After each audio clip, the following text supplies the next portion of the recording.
Okay, so we have to talk about who can make a big impact as a rookie for this Chiefs team in 2019.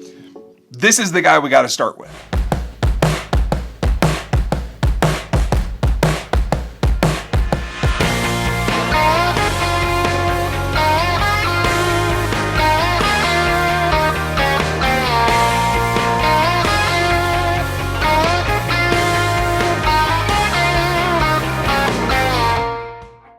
Welcome back to RGR, folks. This is Ryan going rogue on the NFL and the Kansas City Chiefs and a bunch of other things that we're going to get to here, as time goes on.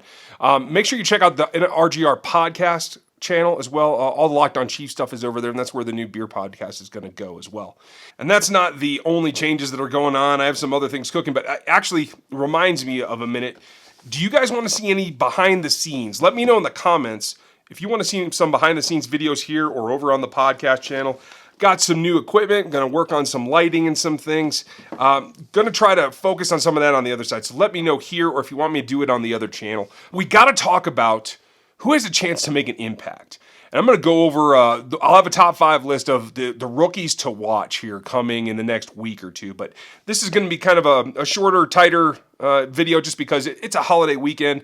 I don't want to eat up a ton of your guys' time, but I want to make sure I get you something while you're out there running around having some fun.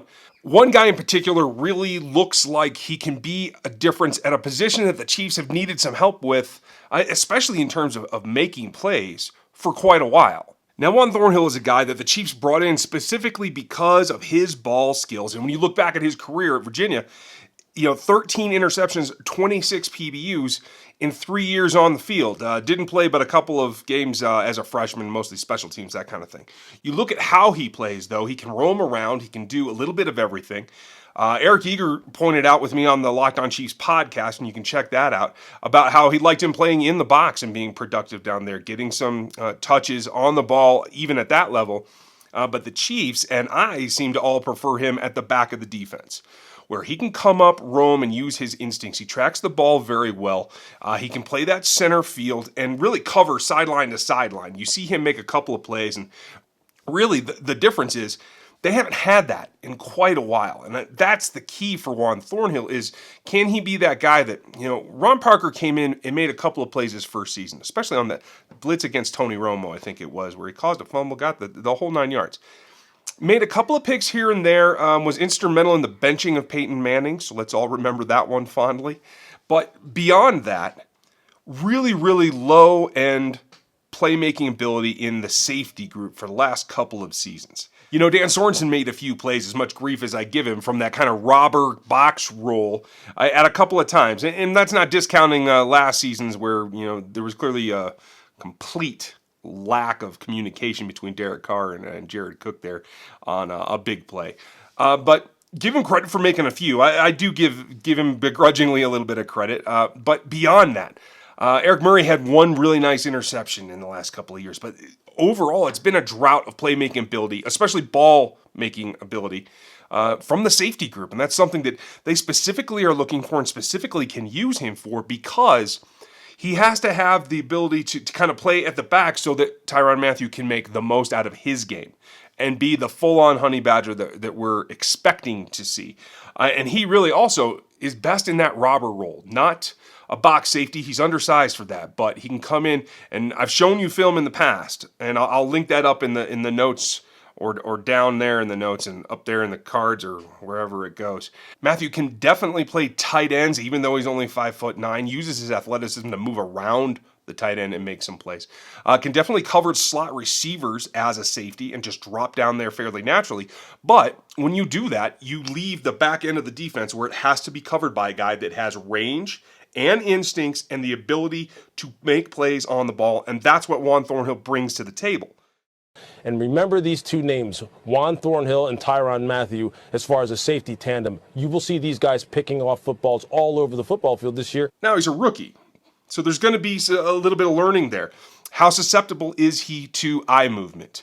In the pros, and especially the quarterbacks that he's going to play this year, including Aaron Rodgers and Tom Brady, there are going to be quarterbacks that can move him with their eyes.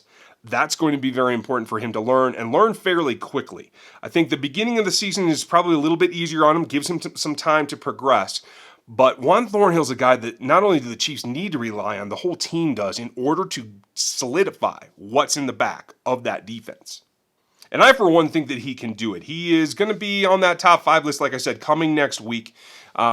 He brings that athleticism as well that he, too, should they get in a position where there's some kind of shift or, an alignment, which teams are going to use to kind of show them whether they're in zone versus man. And there will be more zone in Kansas City this year than we've seen in years past.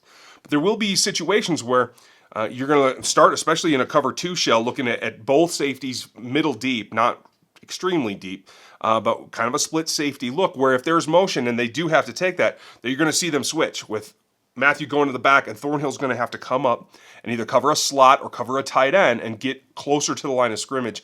Not necessarily man jam range, first 5 yards kind of thing, but he needs to be able to do that. And he's got the athleticism to do it. They saw him do it in college, and again, can make plays there.